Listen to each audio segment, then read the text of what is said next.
नमस्कार दोस्तों, मैं राजेश अग्रवाल पन्ना कंपटीशन क्लासेस में आपका बहुत स्वागत करता हूं। प्राचीन भारत की लेक्चर सीरीज चल रही है जिसमें आज लेक्चर नंबर 32 की बात शुरू करनी है एकदम फ्रेश टॉपिक के साथ। द्वितीय नगरीय क्रांति या इसी को बोलते हैं बुद्ध काल, सूत्रकाल, महाजनपद काल 600 बीसी से जो शुरू होता है। 600 बीसी में आके जो है उत्तर वैदिक काल वगैरह सब समाप्त हो चुका है। ठीक है, अब यहां से महाजनपद काल शुरू होता है। इसी को सूत्रकाल, बुद्ध काल या द्वितीय नगरीय क्रांति कहते हैं।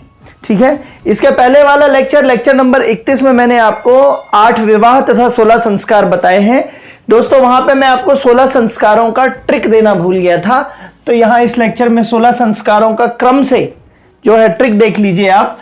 ये ट्रिक है गपुंसी, जानानी, अचूक, बियू, बेके, सविया है ना। ठीक है, गपुंसी, जानानी, अचूक, बियू, बेके, सविया। गर्भाधान, पुंसवन, सीमांतोन्नयन, जातकर्म, नामकरण, निष्क्रमण, अन्नप्राशन, चूड़ाकर्म, फिर केशांत, कर्णछेदन, फिर विद्यारंभ, उपनयन, वेदारंभ, केशांत, फिर इसके बाद समावर्तन के बाद विवाह के बाद अंत्येष्टि। सबके इनिशियल्स लेके बनाए हैं दोस्तों मैंने। तो गपुंसी, जानानी, अचूक, बियू, बेके, सविया। गपुंसी, जानानी, अचूक, बियू, बेके, सविया 10-15 बार बोलेंगे, 10-15 बार लिखेंगे तो क्रम से आपको याद हो जाएंगे। दोस्तों कमेंट बॉक्स में कमेंट करिएगा कि मैंने 8 विवाह के लिए क्या कोड बताया था। बीडी है ना, इस तरीके से कुछ बताया था, पूरा लिख के बताइए। तो गपुंसी, जानानी, अचूक, बियू, बेके, सविया। गपुंसी, जानानी, अचूक, बियू, बेके, सविया, ये क्रम से 16 संस्कारों का कोड है। ठीक है दोस्तों, अब हम आज के लेक्चर की बात करते हैं अपनी द्वितीय नगरीय क्रांति। जैसा कि आप ये चार्ट देख पा रहे हैं, यहां पे मैंने 0 से बनाया है, पीक पे मैंने बनाया है प्रथम नगरीय क्रांति सिंधु घाटी सभ्यता के समय। और सिंधु घाटी सभ्यता के समय केंद्र क्या था प्रथम नगरीय क्रांति का? सप्त सैंधव प्रदेश। सिंधु घाटी सभ्यता के समय कौन सा था? सप्त सैंधव प्रदेश। फिर सिंधु घाटी सभ्यता के बाद फिर वैदिक सभ्यता आ गई जो कि ग्रामीण सभ्यता थी, तो फिर यहां नीचे की तरफ ग्रामीण सभ्यता मैंने वैदिक सभ्यता बता दी। फिर ऊपर की तरफ गया है 600 बीसी के आसपास, जब द्वितीय नगरीय क्रांति जो आज अपन पढ़ने वाले हैं द्वितीय नगरीय क्रांति है। यहीं पे क्या होता है? महाजनपदों का उदय, 16 महाजनपदों का उदय। और उन 16 महाजनपदों में भी सबसे सर्वश्रेष्ठ जो उभर कर आता है वो कौन आता है? मगध आता है। तो मगध का तो 600 बीसी और केंद्र क्या है इसका? गंगा, यमुना, दोआब और बिहार का क्षेत्र है ना। यहाँ पे सप्त सैंधव प्रदेश था, यहाँ पे केंद्र क्या है द्वितीय नगरीय क्रांति का? गंगा, यमुना, दोआब या बिहार का क्षेत्र। पाटलिपुत्र राजधानी थी मगध की। ठीक है, फिर यहां से नीचे की तरफ आता है गुप्त काल के सामंतों के कारण पतन हो जाता है, तो यहाँ पे फिर ग्रामीण सभ्यता जैसी हो जाती है, नगरीय क्रांति खत्म हो जाती है। तो प्रथम नगरीय क्रांति सिंधु घाटी सभ्यता की है, द्वितीय नगरीय क्रांति महाजनपदों का होता है, और तृतीय नगरीय क्रांति जब तुर्कों का आगमन होगा भारत में तब। ठीक है, तुर्कों का आगमन कब से शुरू होता है? लगभग महमूद गजनबी जो होता है 1000 AD में, वहां से तुर्क आने स्टार्ट हो जाते हैं, तो वहां से तृतीय नगरीकरण स्टार्ट हो जाता है।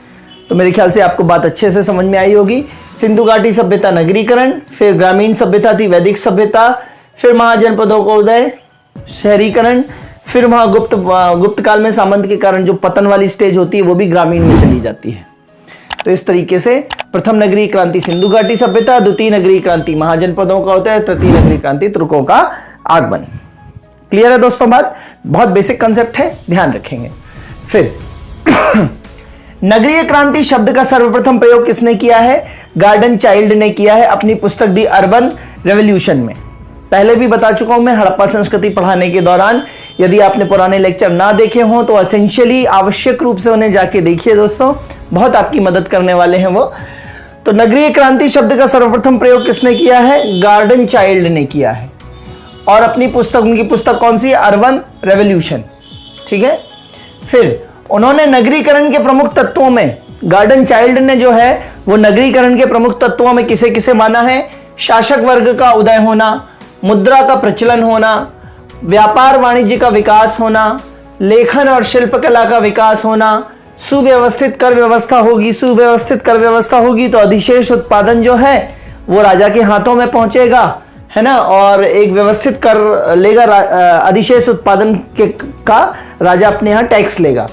धार्मिक संरचनाओं का निर्माण होना आदि ये सारे तत्व बताए हैं गार्डन चाइल्ड ने किसके, नगरीकरण। कोई भी नगर बनेगा तो निश्चित रूप से उसकी सीमाएं होंगी, पॉपुलेशन होंगी, प्रशासन व्यवस्था होगी, मुद्रा होगा, व्यापार वाणिज्य होगा, लेखन शिल्पकला होगा, टैक्सेशन की सुव्यवस्थित प्रणाली होगी, बड़ी बड़ी धार्मिक संरचनाओं का विकास होगा ताकि लोग घूमने आएंगे और इस तरीके से विकास होगा, आदान प्रदान होगा व्यापार व्यवसाय का। ठीक है, इस काल में, किस काल में, 600 BC के काल में, इस काल में बौद्ध साहित्य में 6 प्रसिद्ध नगरों चंपा, राजगृह, श्रावस्ती, ये तीनों बिहार में। इस काल में बौद्ध साहित्य में 6 प्रसिद्ध नगरों, नगरीय क्रांति की बात कर रहे हैं, द्वितीय नगरीय क्रांति की, तो 6 प्रसिद्ध नगरों चंपा, राजगृह और श्रावस्ती तीनों बिहार में, साकेत, कौशांबी और वाराणसी तीनों यूपी में उल्लेखित है। तो ये प्रश्न कहीं आया है, मैंने मेरे ख्याल से यूपी PCS में ये प्रश्न देखा है मैंने कि उत्तर वैदिक जो सूत्र काल है या महाजनपद काल है, इसमें बौद्ध साहित्य में 6 प्रसिद्ध नगरों में से निम्न में से कौन सा शामिल नहीं है। तो बिहार के 3 हैं, चंपा, राजगृह और श्रावस्ती, और उत्तर प्रदेश के 3 हैं, साकेत, कौशांबी और वाराणसी का नाम उल्लेखित है। ठीक है, यहां पे एक डेटा और याद रखना है आपको कि उत्तर वैदिक काल में, इसके पहले वाला जो काल था 1000 BC से 600 BC को क्या बोलते हैं, उत्तर वैदिक काल। तो उत्तर वैदिक काल में 2 आद्य नगर थे या प्रोटो अर्बन थे, कौशांबी और हस्तिनापुर कहलाते थे। आद्य नगर मतलब वैदिक काल ग्रामीण सभ्यता थी, लेकिन उत्तर वैदिक आते आते तक कुछ ग्रामीण सभ्यता जो है वो शहर की तरफ बढ़ चले थे। तो प्रोटो अर्बन मतलब शहर की तरफ रुख करने लगे थे। प्रोटो अर्बन मतलब अर्बन का बिल्कुल शुरुआती रूप, अर्बन मतलब शहरी का शुरुआती रूप कौन थे, आद्य नगर कौन थे, कौशांबी और हस्तिनापुर। सो इसको ध्यान रखिएगा कि उत्तर वैदिक काल में 2 आद्य नगर या प्रोटो अर्बन जो नगर थे वो कौशांबी तथा हस्तिनापुर थे। फिर अब मैंने आपको जैसा कि बताया कि नगरीय क्रांति का उदय का कारण है मुद्रा का प्रचलन होना, है ना, स्पेसिफिक मुद्रा का प्रचलन होना, व्यापार वाणिज्य का विकास।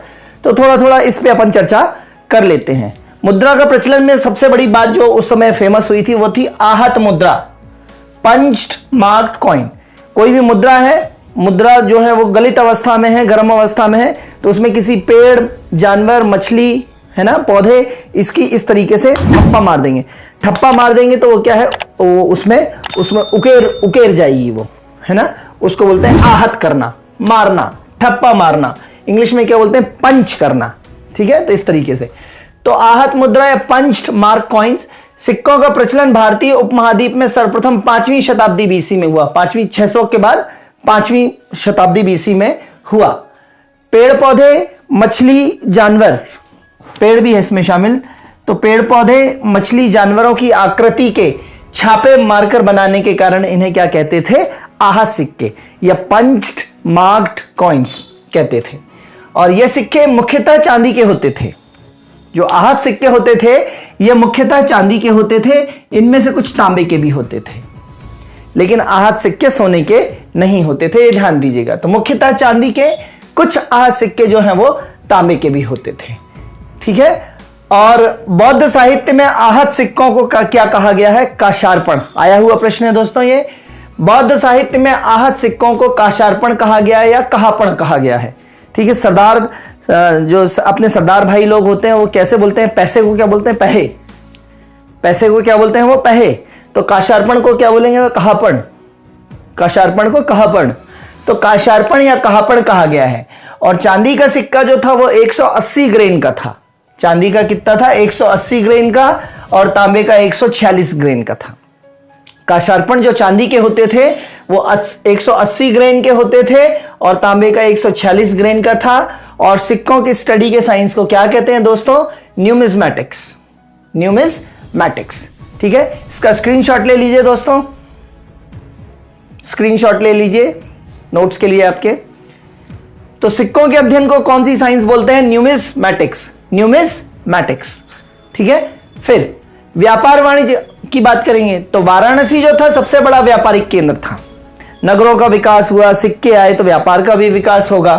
तो वाराणसी जो है सबसे बड़ा व्यापारिक केंद्र था और उस समय 3 प्रमुख बंदरगाह बहुत प्रसिद्ध थे। एक था भड़ौच, भृगुकच्छ या बेरीगाचा, तीनों नाम एक ही हैं। भड़ौच मतलब पश्चिमी तट का गुजरात तरफ का सबसे बड़ा बंदरगाह है भड़ूच या भड़ौच। तो भड़ौच इसी को बोला गया है, पुराना नाम है उसका भृगुकच्छ या उसी को बोलेंगे बेरीगाचा। बेरीगाचा, अगर आप बेरीगाचा को ट्विस्टिंग मोड में बोलेंगे तो भड़ौच जैसा प्रोनाउंसिएशन पंच आएगा। भड़ौच बेरीगाचा, भड़ौच बेरीगाचा, भड़ौच बेरीगाचा, भृगुकच्छा, भृगुकच्छा बेरीगाचा, भृगुकच्छा बेरीगाचा, ऐसे भृगुकच्छा बेरीगाचा। तो एग्जाम में आप बहुत सारे आंसर्स इसी तरीके से पहुंच सकते हैं दोस्तों, यदि आप शब्दों को थोड़ा सा डिस्टॉर्ट करना और शब्दों की खनक, शब्दों की महक, शब्द क्या बोलना चाह रहे हैं आपसे, यदि वो समझते हैं तो जीएस के बहुत सारे आंसर आप यूं ही दे सकते हैं। तो बेरीगाचा में देखिए भृगुकच्छा बेरीगाचा, भृगुकच्छा बेरीगाचा, तो ये आ जाता है ना। तो पश्चिमी तट का सबसे बड़ा बंदरगाह था जो भरूच था, और सोपारा भी पश्चिमी तट में था, महाराष्ट्र में एक सोपारा, आपने सुना होगा नाला सोपारा, ठीक है, नाला सोपारा महाराष्ट्र में। तो सोपारा शब्द महाराष्ट्रियन है। और ताम्रलिप्ति पूछा गया है परीक्षा में, ताम्रलिप्ति जो बंदरगाह था वो पूर्व की तरफ था, बंगाल की तरफ था, पूर्वी तट का बंदरगाह था जो आज की डेट में बांग्लादेश में है। आज की डेट में ये बंदरगाह कहां जा चुका है? बांग्लादेश में जा चुका है। तो 3 बंदरगाह हैं, भड़ौच, भृगुकच्छ या बेरीगाचा, दूसरा है सोपारा और तीसरा है ताम्रलिप्ति। सो याद रखिएगा।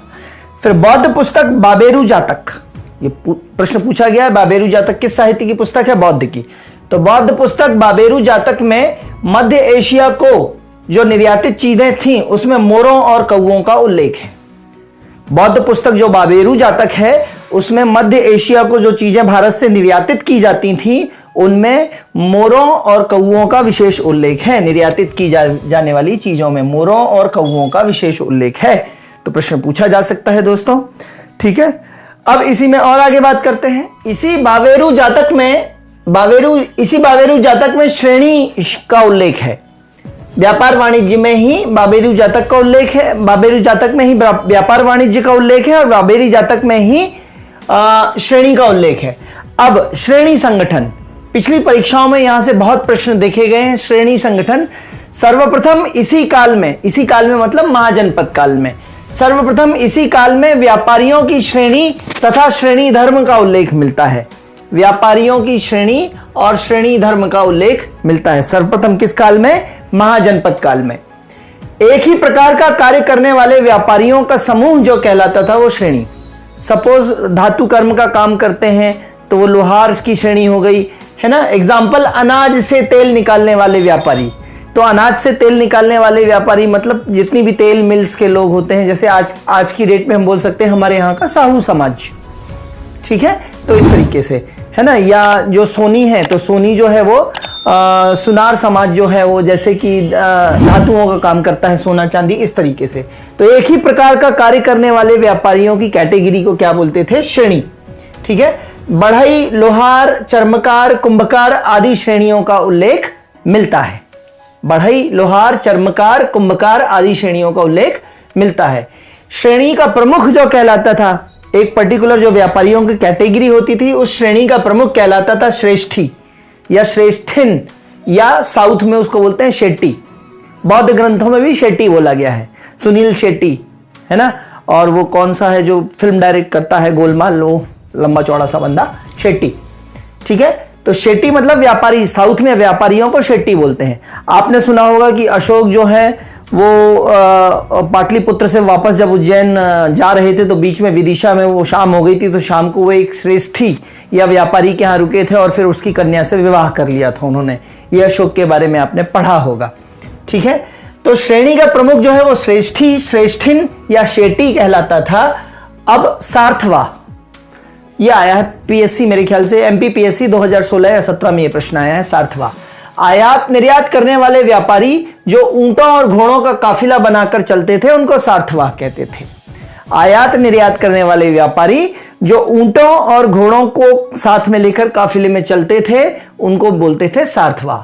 और पूरे बड़े नगर के पूरे व्यापार को देखने वाला व्यक्ति क्या कहलाता था? महाश्रेष्ठी।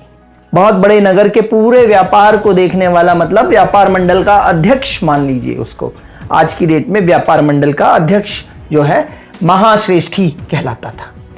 श्रेणियों के बीच, अलग अलग श्रेणी के बीच अगर विवाद हो जाए या व्यापारियों के बीच विवाद हो जाए तो श्रेणियों के बीच विवाद सुलझाने वाला जो होता था वो भंडारागारिक कहलाता था। ध्यान देंगे, बहुत इंपॉर्टेंट है। भंडारागारिक का कतई मतलब नहीं है यहाँ पे स्टोर रूम से कतई मतलब नहीं है, भंडार से कतई मतलब नहीं है। भंडारागारिक मतलब विवाद सुलझाने वाला श्रेणियों के बीच, भंडारागारिक। श्रेणियां बैंक का कार्य भी करती थी और वस्तुओं का मूल्य निर्धारण करती थी, मजदूरी का निर्धारण करती थी, माप तौल की इकाइयां भी तय करती थी श्रेणियां। अब उत्तर वैदिक काल में व्यापार हतोत्साहित हो रहा था, है ना। डायनामिक्स आपको मालूम है। उत्तर वैदिक काल में कर्मकांड इतना आ गया था, दिखावा इतना आ गया था, व्यापार हतोत्साहित हो रहा था, क्योंकि समुद्र पार जाकर व्यापार करना निंदनीय मानते थे। उत्तर वैदिक काल में इतने कर्मकांड थे, इतना ज्यादा वो मानते थे कि उन्होंने बोला कि व्यापारी यदि 7 समुद्र पार जाके या समुद्र पार जाके वो व्यापार करने जाता है तो वो जो होता है वो घृणित हो जाता है। तो समुद्र पार जाकर व्यापार करना निंदनीय मानते थे। जबकि बौद्ध काल, मतलब इस काल में, महाजनपद काल में व्यापार फला फूला, समुद्री व्यापार की परमिशन थी। व्यापारी सालों साल बाहर रह के अपना व्यापार करके खूब धन कमाते थे और सालों साल बाहर रहते थे, है ना। तो उनकी जो अन्य इच्छाएं हैं, बायोलॉजिकल नीड्स हैं, उनकी पूर्ति के लिए वैश्यावृत्ति तक की अनुमति थी। सोचिए आप, व्यापारी चूंकि घर से बहुत समय तक बहुत दूर रहते थे तो उनकी बायोलॉजिकल नीड्स की पूर्ति के लिए वैश्यावृत्ति या गणिका, गुप्त काल में क्या बोला गया है, गणिका, तो वैश्यावृत्ति की अनुमति थी। आपने नाम सुना होगा आम्रपाली नाम की वैश्यावृत्ति, बहुत पैसे वाली थी, उसने बहुत पैसा दान किया है और मेरे ख्याल से एक बिहार भी दान में किया था, बुद्ध को एक बिहार भी दान में दिया था आम्रपाली ने। आगे पढ़ेंगे। श्रेणी धर्म क्या होता है दोस्तों, तो प्रत्येक श्रेणी के कुछ सामाजिक नियम होते थे। प्रत्येक जो श्रेणी होती थी, व्यापारियों का एक वर्ग होता था, क्लास होता था, उसके कुछ सामाजिक नियम होते थे और जिनका पालन करना सभी व्यापारियों को आवश्यक था। यही नियम जो कहते, यही श्रेणी धर्म कहलाते थे। श्रेणी का धर्म, श्रेणी के नियम। इस प्रकार संक्षेप में कहें तो 6वीं शताब्दी बीसी का काल हलचल, परिवर्तन, क्रांति, रेवोल्यूशन का काल था। ठीक है। इस समय हर क्षेत्र में परिवर्तन हुआ। राजनीतिक परिवर्तन में जैसे छोटे छोटे जन या कबीले से जनपद बन गए और जनपदों से मिलकर महाजनपद बन गए। 16 महाजनपद, नेक्स्ट टॉपिक में 16 महाजनपद पढ़ना है अपने को, तो महाजनपद। और उन 16 महाजनपदों में भी सबसे प्रभावशाली कौन आ गया, मगध। और फिर मगध ने साम्राज्य का रूप धारण कर लिया और मगध साम्राज्य में अलग अलग राजवंशों ने शासन किया, है ना। जैसे आपका मौर्य वंश हो गया, फिर शिशुनाग वंश हो गया, नंद वंश हो गया, इस तरीके से सातवाहन वंश हो गया, इस तरीके से शासन किया। ठीक है। तो राजनीतिक परिवर्तन छोटे से बड़े रूप में बड़े बड़े नगर महाजनपद जैसे बनने लगे। आर्थिक परिवर्तन में व्यापार वाणिज्य फूला, जैसा कि मैंने अभी बताया, समुद्र व्यापार, आहत सिक्के आ गए, राजाओं का संरक्षण मिला, व्यापारियों ने भी राजाओं की मदद की, लोहे ने कृषि में क्रांति लाई।